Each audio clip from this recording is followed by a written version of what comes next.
So you want to learn the trombone. A little bit. Okay. Let's just start with a little bit of call and response. I'm going to stand over here off the camera, so just to get our air moving.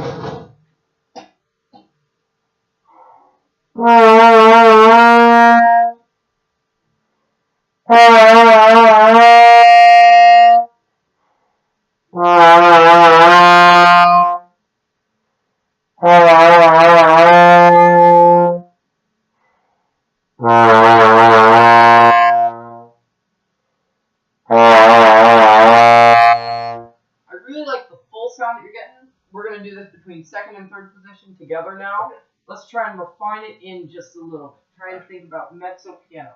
All right. Or, sorry, I was wrong. One more time.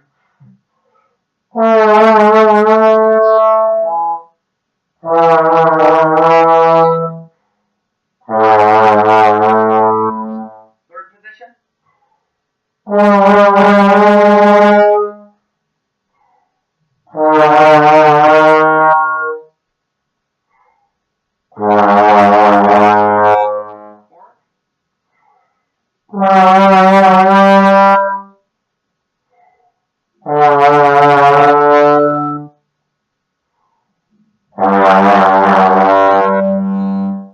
Really good job matching pitch. There were a couple times that I heard you adjust, and that's a great thing for young students to worry about. Let's go ahead and let's do some. Do you know your concert B flat scale? Yes. Okay, let's go ahead and I'm going to demonstrate for a minute how I want you to play it. It's a very specific way. Or in your case, if you don't have a vowel. We're going to try that.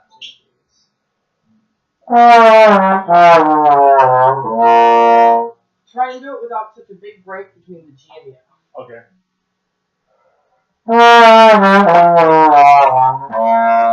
Make it as smooth as possible. I'm hearing some hits in the sound. Yeah.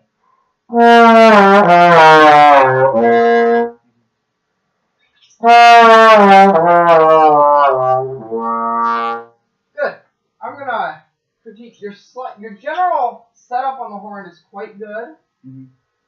The only thing I'm not liking right now is how you're kind of holding the slide, so it's kind of resting a lot on here. Okay. From the looks of it. Most of the weight should be held in the left hand, of course, and it kind of acts as a teeter-totter almost. And this hand should really just be for as little support as possible. Okay. I like to hold it down toward the edge of the slide because it doesn't let me hold the horn flat like this and rest it up here. And it gives me a little bit more agility. Right. So go ahead and try that one more time.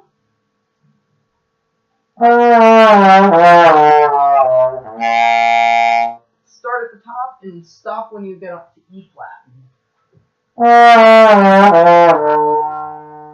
It's a little bit higher. Can you sing it for me? Okay, go ahead and play it.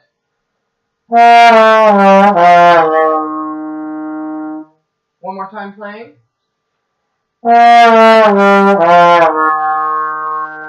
try one. I'm going to hold an E flat drone for you. Match that when you get down to there.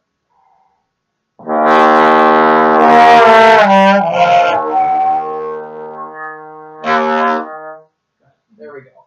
Okay, let's do.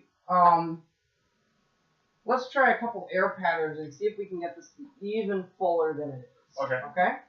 Just want you to take. Hold your hand out and try and feel it. This is going to feel very familiar as a tuba player.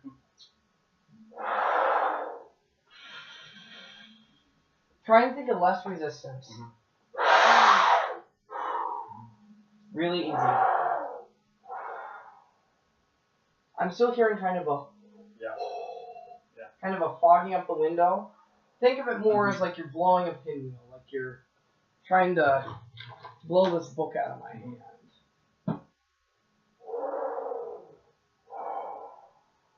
It still sounds really hollow. If I had some of my stuff up here, I would have a pinwheel, and I would have you blow into it. And here, I'll hold my hand here and pretend that's a pinwheel. so your air is going downward. Yeah, that was a bit closer. It's still kind of. Yeah. It should feel like it's kind of like shooting up out of your throat and against the top of your mouth. Almost. It's kind of the sensation. I target on my sensation, but the pinwheel really is the best visual I have found to track the air. Now we've done that a little bit. Let's go ahead and do some call and response a little bit more with these listens.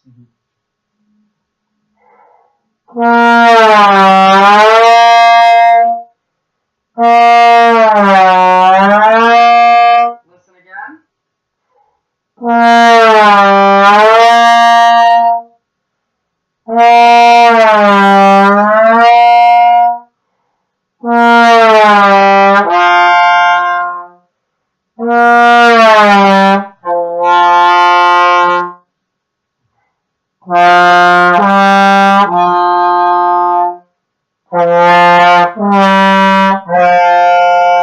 Try not to articulate between the two.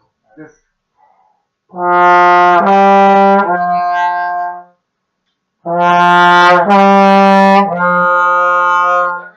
that was really close. The sound concept was there. Now you need to line up your slide and put your lips through it.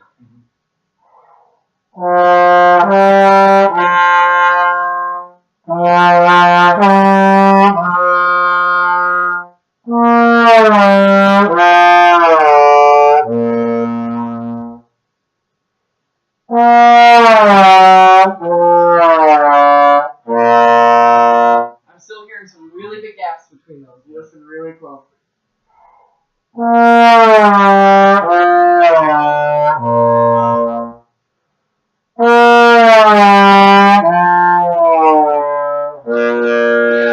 Yeah.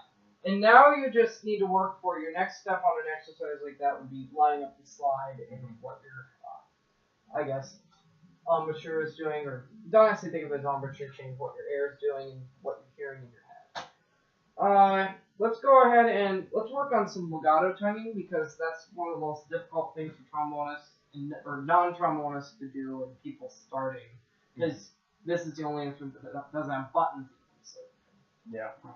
So generally, I think of legato tonguing as softer articulation, more of a do do do do do or do do do do do instead of to to to to to.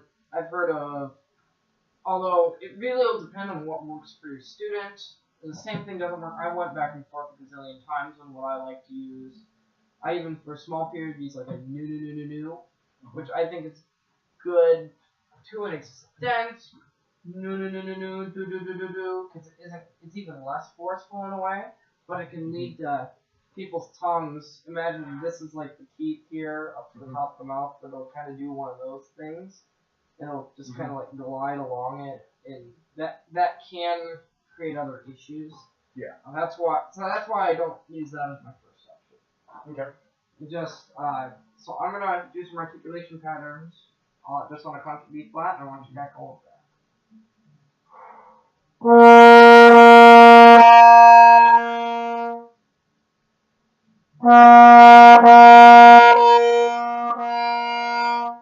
Your connections between the second and third note and the third and fourth note were better than the connections between your first two notes. Try and keep the air moving like the whole note all the way through. I'm sure just it's the same as you would do on the tuba.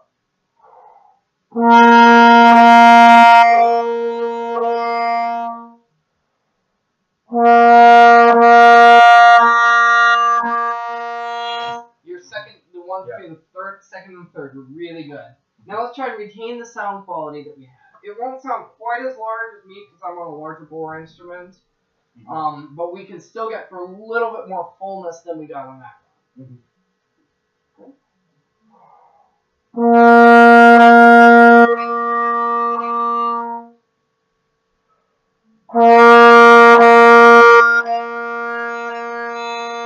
Let's just go back and forth 4 counts at a time. You do whatever I do.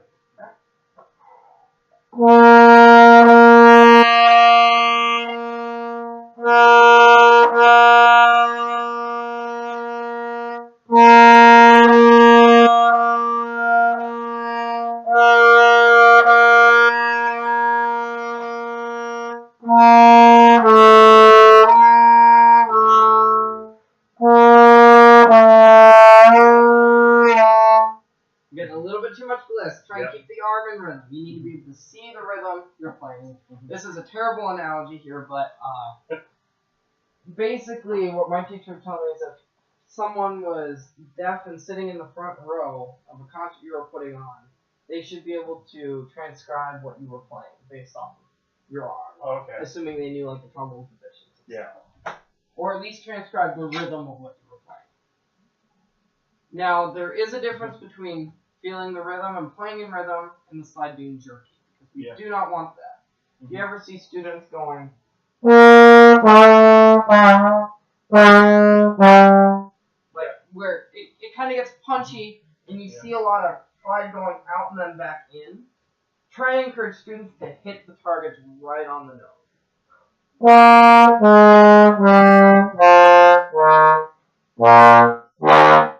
like that. And that's a long lifetime battle. Okay, back to 4 count patterns.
Blow that pinwheel.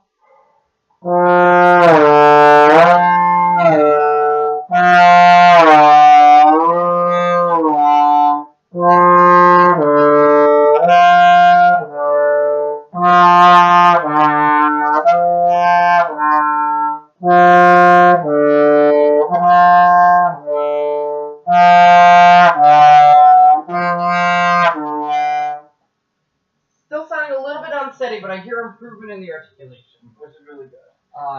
The hardest part about this is you can put one concept in isolation and then your sound quality goes out the window, and it's with any instrument, but just as much as this. I think one more thing before we finish up. This is an exercise that's really good for intonation and for articulation practice if students are wanting to. I'm going to put on a metronome tuner real fast. Just at quarter note equals, we'll do 72. The general exercise is to help establish position. So I'm just going to have a fix a minute. That'll help if I tune it first place. Sorry about that.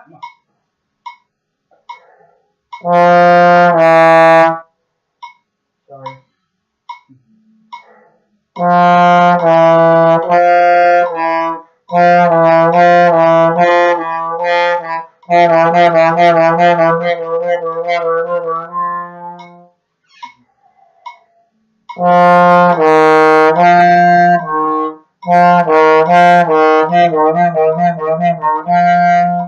Kind of like that. You kind of alternate back and forth, like 2 times each, or 2 beats, 4 beats, something like that. And you can do that on any kind of articulation. Yeah.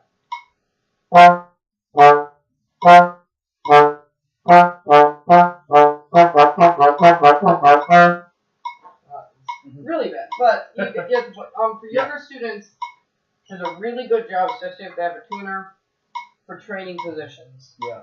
Especially second and fifth position. That would do bad for all of us, those of us that are here. So, yeah, that's it. You want to go ahead and try that? Sure. Pick a partial. It doesn't really matter. And actually, I would even sorry, not to cut you off. I'm gonna slow it down even more. Yeah. To 60. Because I was even having trouble with 70. I haven't done this exercise in a long time, but it's a good one.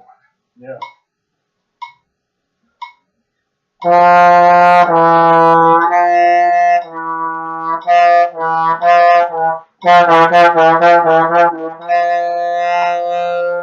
Now, if you had a student who was really new to the horn, I would just stick it to do more quarters and maybe a few eighths. Don't necessarily put 16ths if they aren't ready. Okay. All this kind of gauging because you need to ensure the accuracy is there before they start flinging the slide out. Yeah. Go ahead and try that once more, and go ahead and try a few positions this time. I'll just listen and give you some closing feedback after.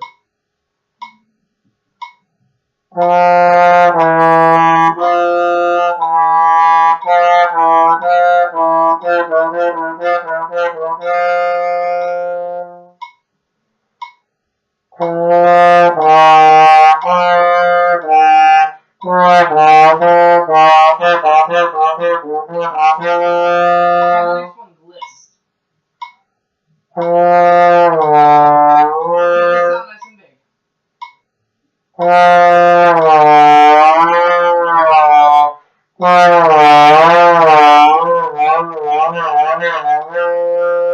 Yep. See, especially on that one, I started to hear your sound shrink back in. If you ever have a student whose sound is shrinking back in, encourage them just to play it. Bliss. If they're an older student, perhaps intending to study music or something like that, you can really challenge them to play it down the octave. Because if you can do it down there, it'll be a piece of cake. It's going to take so much air down below. Your sound will sound nice and full up top. That's why trombone players love with the Bordoni etude, which is just kind of a standard lyrical etude, but we really like to play it in different clefs, especially down below. Yeah. Help train that. So, any other questions? No, that'll. Okay. All right. Pleasure working with you. Thanks, Adam. Really appreciate it.